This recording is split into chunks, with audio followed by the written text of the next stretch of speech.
आत्मनिर्भर भारत की एक और मिसाल है हाइड्रोजन ट्रेन, जो कि ग्रीन ग्रोथ का जो आज आपने बजट में देखा थीम है, उसी थीम में इंक्लूडेड है।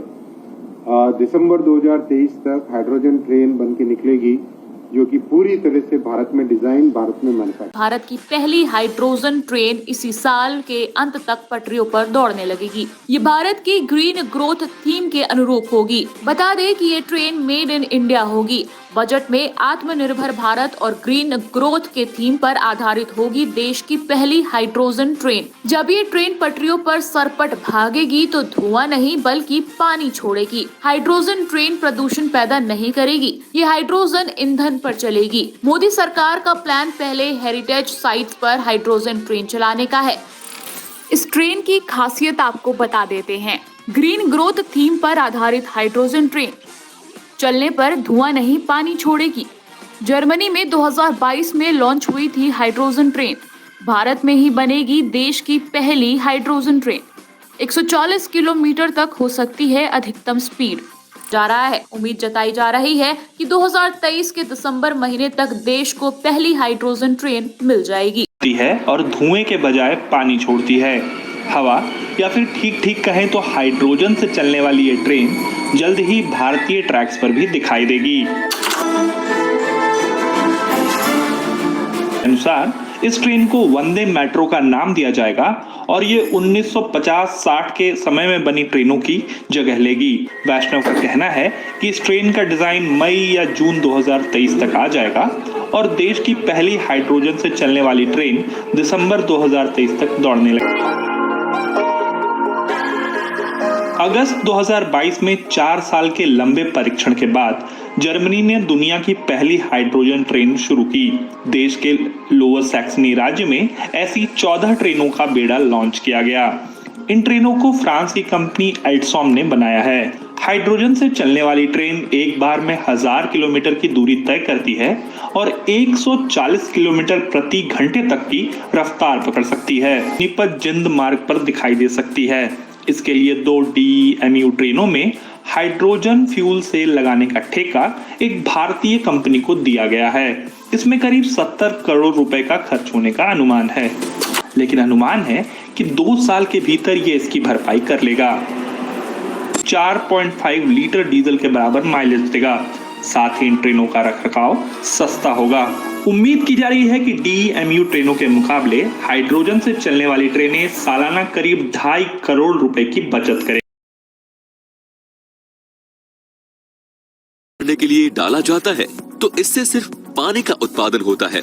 हाइड्रोजन कई घरेलू संसाधनों से प्रोड्यूस होता है, जैसे कि प्राकृतिक गैस, परमाणु ऊर्जा, बायोमास और रिन्यूएबल पावर जैसे सोलर और विंड।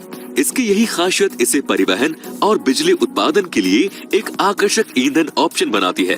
इसका उपयोग कारों, घरों में पोर्टेबल बिजली के लिए और कई और एप्लीकेशन में किया जाता है। जैसे जैसे नए रिसर्च हो रहे हैं, वैसे वैसे पता लगाया जा रहा है कि भविष्य में और कहां-कहां इसका इस्तेमाल किया जा सकता है। हाइड्रोजन एक ऊर्जा वाहक है जिसका उपयोग अन्य स्रोतों से निकलने वाले ऊर्जा को स्टोर करने, परिवर्तित करने और डिलीवर करने के लिए किया जाता है। आज हाइड्रोजन ईंधन का उत्पादन कई तरीकों से किया जा सकता है। सबसे आम तरीके प्राकृतिक गैस रिफॉर्मिंग, जो कि एक थर्मल प्रक्रिया है, और इलेक्ट्रोलिसिस है। और भी कई तरीके हैं जिनमें सौर चालित और जैविक प्रक्रियाएं शामिल हैं। तो चलिए जानते हैं कि किन किन तरीकों से हाइड्रोजन फ्यूल प्रोड्यूस किया जा सकता है। हाइड्रोजन फ्यूल एक एनर्जी कैरियर के रूप में हमारे एनवायरमेंट में मौजूद है। एनर्जी कैरियर होने की वजह से हाइड्रोजन गैस, जिसका फॉर्मूला होता है H2, के उपयोग को बढ़ाने की कोशिश की जा रही है। मोटे तौर पर रिन्यूएबल हाइड्रोजन ईंधन के उत्पादन को 2 भागों में बांटा जा सकता है। एक तो बायोलॉजिकली डिराइव्ड प्रोडक्शन, मतलब जैविक रूप से व्युत्पन्न उत्पादन, और दूसरा है रासायनिक उत्पादन। हाइड्रोजन ईंधन का जैविक उत्पादन कम से कम 1970 के दशक से शोध का विषय रहा है। बायोमास स्रोतों से हाइड्रोजन गैस का उत्पादन किया जा सकता है, जैसे कृषि और वन के बचे हुए अवशेष, कंज्यूमर वेस्ट और खेती के बचे हुए बेकार फसलों से। विशेष रूप से हाइड्रोजन ईंधन का निर्माण गैसीकरण नामक एक प्रक्रिया द्वारा किया जाता है, जहां बायोमास पर एक ज्वलनशील गैस लगाई जाती है और फिर उसे जलाया जाता है। हाइड्रोजन के उत्पादन के लिए कई भौतिक रासायनिक तरीके भी हैं। इनमें से अधिकांश विधियों में पानी के इलेक्ट्रोलिसिस की जरूरत होती है। हाइड्रोजन ईंधन जब पवन या सौर ऊर्जा जैसे ऊर्जा के अक्षय स्रोतों द्वारा उत्पादित किया जाता है तब ये रिन्यूएबल फ्यूल कहलाता है। हाइड्रोजन फ्यूल प्रोड्यूस के कुछ खास तरीके हैं। Number 1, thermal processes. हाइड्रोजन उत्पादन के लिए थर्मल प्रक्रियाओं में आमतौर पर भाप बनाना शामिल होता है। इसमें हाई टेम्परेचर की प्रक्रिया का इस्तेमाल होता है, जिसमें भाप हाइड्रोकार्बन ईंधन के साथ रिएक्ट करता है, जिससे कि हाइड्रोजन प्रोड्यूस होता है। हाइड्रोजन का उत्पादन करने के लिए कई सारे हाइड्रोकार्बन ईंधन का इस्तेमाल किया जा सकता है, जिसमें प्राकृतिक गैस, डीजल, लिक्विड फ्यूल्स, गैसिफाइड कोयला या गैसिफाइड बायोमास शामिल हैं। आज जितना भी हाइड्रोजन का उत्पादन होता है उसमें से लगभग 95% प्राकृतिक गैस के भाप से बनाया जाता है। Number 2, electrolytic processes. इलेक्ट्रोलिसिस नामक एक प्रक्रिया के माध्यम से पानी को ऑक्सीजन और हाइड्रोजन में अलग किया जा सकता है। Electrolytic processes. इलेक्ट्रोलाइटिक प्रक्रिया एक इलेक्ट्रोलाइजर में होती है जिसमें हाइड्रोजन मॉलिक्यूल की ऊर्जा का उपयोग नहीं किया जाता। ये ईंधन सेल की तरह ही उल्टा काम करती है। एक इलेक्ट्रोलाइजर पानी के मॉलिक्यूल से हाइड्रोजन बनाता है, क्योंकि हाइड्रोजन के शुद्ध फॉर्म को बड़ी मात्रा में नहीं इकट्ठा किया जा सकता है। इसीलिए आमतौर पर औद्योगिक पैमाने पर उत्पादन के लिए प्राथमिक ऊर्जा इनपुट की आवश्यकता होती है। इसीलिए हाइड्रोजन ईंधन का उत्पादन मीथेन से या पानी के इलेक्ट्रोलिसिस द्वारा किया जाता है। Number 3, solar driven processes. इस विधि में हाइड्रोजन के उत्पादन के लिए सौर चलित प्रक्रिया का उपयोग किया जाता है। इसमें लाइट को एक एजेंट के रूप में इस्तेमाल किया जाता है। वैसे तो कई सारी सौर चलित प्रक्रियाएं होती हैं जिनसे हाइड्रोजन फ्यूल प्रोड्यूस किया जा सकता है, जिनमें से मुख्य है फोटोबायोलॉजिकल, फोटो इलेक्ट्रॉनिक और सौर थर्मोकेमिकल। फोटोबायोलॉजिकल प्रक्रिया में हाइड्रोजन के उत्पादन के लिए नेचुरल फोटोसिंथेटिक एक्टिविटी यानी कि प्रकाश संश्लेषण की विधि से बैक्टीरिया और हरी शैवाल का उपयोग किया जाता है। फोटो इलेक्ट्रॉनिक प्रक्रिया में पानी में से हाइड्रोजन और ऑक्सीजन को अलग करने के लिए खास सेमीकंडक्टर्स का उपयोग किया जाता है। Number 4, biological processes. Biological processes में बैक्टीरिया और माइक्रोसेल्स जैसे जीवाणु का उपयोग किया जाता है और बायोलॉजिकल रिएक्शंस के जरिए हाइड्रोजन का उत्पादन किया जाता है। माइक्रोबियल बायोमास कंजर्वेशन में हाइड्रोजन का उत्पादन करने के लिए जीवाणु बायोमास या वेस्ट वाटर जैसे कार्बनिक पदार्थों को तोड़ता है, जबकि फोटोबायोलॉजिकल प्रक्रियाओं में जीवाणु ऊर्जा स्रोत के रूप में सूर्य के प्रकाश का उपयोग करता है। तो चलिए जानते हैं कि हाइड्रोजन फ्यूल्स का क्या फ्यूचर है। हाइड्रोजन उत्पादन एक बड़ा और बढ़ता हुआ उद्योग है। भारत में 2019 तक प्रति वर्ष लगभग 70 मिलियन टन उत्पादन होता था। 2019 तक उर्वरक उत्पादन और ऑयल रिफाइनिंग मुख्य तौर पर होता था, जिसमें से लगभग आधे का उपयोग अमोनिया NH3 के उत्पादन के लिए किया जाता है, जिसे बाद में प्रत्यक्ष या अप्रत्यक्ष रूप से उर्वरक के रूप में उपयोग किया जाता है। क्योंकि दुनिया की आबादी और कृषि के लिए अमोनिया की मांग बढ़ रही है, अमोनिया का उपयोग हाइड्रोजन के ट्रांसपोर्ट के लिए एक बहुत ही सुरक्षित और आसान अप्रत्यक्ष तरीका है। हाइड्रोजन उत्पादन के बाकी बचे आधे हिस्से का इस्तेमाल हेवी पेट्रोलियम सोर्सेस को हल्के ईंधन के रूप में बदलने के लिए किया जाता है, जिसका फिर आगे इस्तेमाल किया जाता है। इस प्रक्रिया को हाइड्रोक्रैकिंग कहा जाता है। हाइड्रोक्रैकिंग का इस्तेमाल बहुत बड़े पैमाने पर किया जाता है, क्योंकि तेल की बढ़ती कीमतें तेल कंपनियों को इसका इस्तेमाल करने के लिए प्रोत्साहित करती हैं। 2019 तक लगभग सभी हाइड्रोजन का उत्पादन जीवाश्म ईंधन से होता है, जो कि प्रतिवर्ष 830 मिलियन टन कार्बन डाइऑक्साइड का उत्सर्जन करता है। आज हम जितने भी तरह के वाहनों का इस्तेमाल करते हैं, चाहे वो कार हो, बाइक हो या कोई और साधन हो, सब में डीजल। हम बात करने जा रहे हैं हाइड्रोजन बस के बारे में। हाइड्रोजन बस एक तरह से फ्यूल सेल इलेक्ट्रिक बस होगी, जिसमें हाइड्रोजन फ्यूल सेल और बैटरी या कैपेसिटर्स लगे होते हैं। ये हाइब्रिड सिस्टम है जिसमें फ्यूल सेल गाड़ी को चलाने के लिए ऊर्जा देते हैं, जबकि मोटर से गाड़ी को एक्सेलरेशन मिलती है। अगला जमाना हाइड्रोजन और इस पर चलने वाली गाड़ियों का ही है। तेल की महंगाई दिनों दिन बढ़ रही है, जिसे देखते हुए ईंधन के वैकल्पिक स्रोतों पर विचार किया जा रहा है। सरकार हाइड्रोजन ईंधन को बढ़ावा देने के लिए नेशनल हाइड्रोजन मिशन का ऐलान कर चुकी है, जिसके बारे में हालिया बजट में भी बताया गया था। सरकार की इस योजना को आगे बढ़ाने के लिए टाटा, रिलायंस, महिंद्रा और सरकारी तेल कंपनियां भी एक साथ आ सकती हैं। टाटा मोटर्स ने इस दिशा में काम भी शुरू कर दिया है। टाटा मोटर्स ने इंडियन ऑयल कॉरपोरेशन के साथ मिलकर हाल ही में देश की पहली हाइड्रोजन चालित बस को हरी झंडी दिखाई। बस अभी टेस्ट प्रोजेक्ट में है, जिसके बारे में बाद में फैसला लिया जाएगा। हालांकि केरल देश का पहला राज्य होगा जहां इस साल हाइड्रोजन ईंधन पर चलने वाली बसें शुरू हो जाएंगी। इसकी तैयारियां बड़े स्तर पर चल रही हैं। टाटा स्टार बस में हाइड्रोजन फ्यूल सेल लगे हैं, जिसका ट्रायल चल रहा है। अगर ये प्रयोग सफल होता है तो देश की परिवहन व्यवस्था पूरी तरह से बदल जाएगी और पेट्रोल डीजल पर देश की निर्भरता घटेगी। अभी अरबों रुपए का तेल आयात करना होता है। अगर हाइड्रोजन ईंधन पर गाड़ियां चलने लगें तो तेल पर खर्च कम होगा और सरकारी खजाने पर भी बोझ घटेगा। हाइड्रोजन से चलने वाली बस से कोई प्रदूषण भी नहीं होगा, क्योंकि इसका बाय प्रोडक्ट पानी और ऊष्मा यानी कि हीट के रूप में सामने आता है। ये दोनों चीजें पर्यावरण के लिए सुरक्षित हैं। इससे न धुआं निकलेगा और न ही बसों से आवाज होगी। टाटा स्टार बस में हाइड्रोजन फ्यूल पावर सिस्टम लगा है। बस में एक इलेक्ट्रिक प्रोपल्शन मीटर भी लगा है जो 250 HP का पावर देता है। बस के चलने पर 800 RPM की दर पर 1050 Nm का टॉर्क मिलता है। इस बस में एक साथ 30 यात्री बैठ सकते हैं। पारंपरिक इंजन से 40 से 60% ज्यादा हाइड्रोजन बस की क्षमता है।